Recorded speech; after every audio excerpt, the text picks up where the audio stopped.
60 మంది వైఎస్ఆర్సీపీ భరత్ కుమార్ సమక్షంలో కండువా కప్పుకొని చేరారు. అనకాపల్లి జిల్లా స్థానిక వైఎస్ఆర్సీపీ కార్యాలయంలో వైఎస్ఆర్సీపీ ఎమ్మెల్యే అభ్యర్థి మలసాల భరత్ కుమార్ మీడియా సమావేశం ఏర్పాటు చేశారు. ఈ సమావేశంలో కసింకోట మండలంకు సంబంధించి చెరకం సుందరపేట లాలంకోడూరు నుంచి 60 మంది వైఎస్ఆర్సీపీలో భరత్ కుమార్ సమక్షంలో కండువా కప్పుకొని జాయిన్ అయ్యారు. ఈ సందర్భంగా మలసాల భరత్ కుమార్ మాట్లాడుతూ నన్ను ఎంతో ఆదరించి ఎమ్మెల్యే అభ్యర్థిగా ప్రకటించిన జగన్మోహన్ రెడ్డికి కృతజ్ఞతలు తెలియజేసుకుంటున్నానని అన్నారు. అలాగే నన్ను నమ్మి నాతో వచ్చే కార్యకర్తలకు ఎప్పుడూ అండగా దగ్గరగా ఉంటానని హామీ ఇచ్చారు.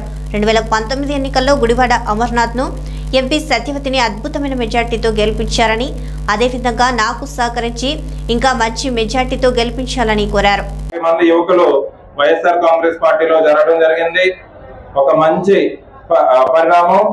యువకులందరూ కలిసి జగన్మోహన్ రెడ్డి గారికి మద్దతు పలుకుతామని నాతో కలిసి, అలాగే జగన్మోహన్ రెడ్డి గారు యువతకు అవకాశం కల్పించారన్నా మీతో పాటు మీకు అండగా ఉండి రానున్న ఎన్నికల్లో మీకు సపోర్ట్ గా ఉండి మంచి మెజార్టీతో గెలిపిస్తామని కసింకోట మండల పెద్దల ఆధ్వర్యంలో జాయిన్ అవడం జరిగింది.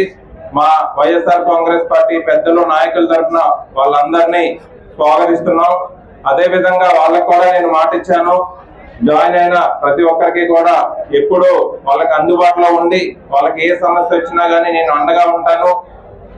అదే విధంగా వాళ్ళ గ్రామాల అభివృద్ధికి నా వైపు నుంచి పూర్తి మద్దతు, పూర్తి సహకారం అందిస్తానని తెలియజేయడం జరిగింది.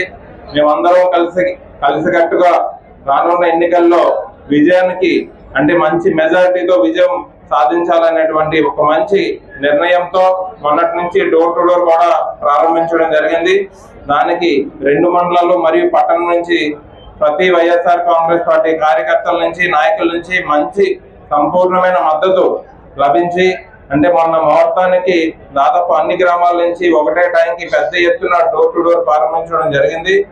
దానికి మా నాయకులందరికీ, పెద్దలందరికీ, కార్యకర్తలకి కృతజ్ఞతలు తెలుపుకుంటూ, ఇదే విధంగా రానున్న 50 రోజులు కష్టపడి ప్రజలకి జగన్మోహన్ రెడ్డి గారు చేసిన సంక్షేమం ఏ విధంగా ఉందో వాటిని వివరించి మళ్ళీ జగన్మోహన్ రెడ్డి గారిని ఎందుకు గెలిపించాలనేటువంటి దాన్ని ప్రజలందరిలోకి తీసుకెళ్లి ఇదే ఉత్సాహంతో రానున్న 50 రోజులు పనిచేయాలని వాళ్ళందరినీ కోరుకుంటూ, అదే విధంగా మా నాయకులు కూడా ఎంతో సమన్వయంగా, నేను కొత్తగా వచ్చినప్పటికీ కూడా ఇక్కడ ఉన్న నాయకులందరూ ఒకప్పుడు నాయకుల్ని తయారు చేసిన వాళ్ళు, గెలిపించిన వాళ్ళు కాబట్టి వాళ్ళందరి సలహాలు, వాళ్ళందరి సూచనలు నేను ఫాలో అవుతూ ఏ విధంగా ముందుకెళ్లాలనేటువంటి దాన్ని ఒక యాక్షన్ ప్లాన్ ప్రిపేర్ చేసుకోవడం జరిగింది.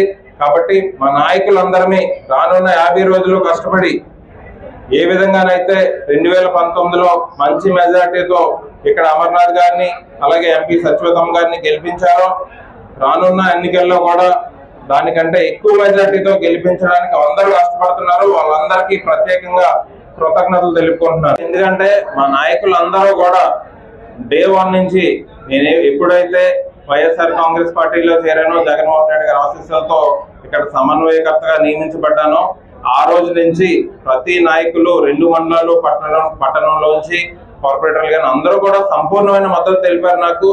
ఈ సామాజిక మాధ్యమాల్లో వస్తున్నటువంటి ఫేక్ అవన్నీ ఏంటంటే ఒక చెడ్డ ప్రచారం, వాటిని ఎవరు పట్టించుకోవద్దు, అలాంటిది ఏమీ లేదు.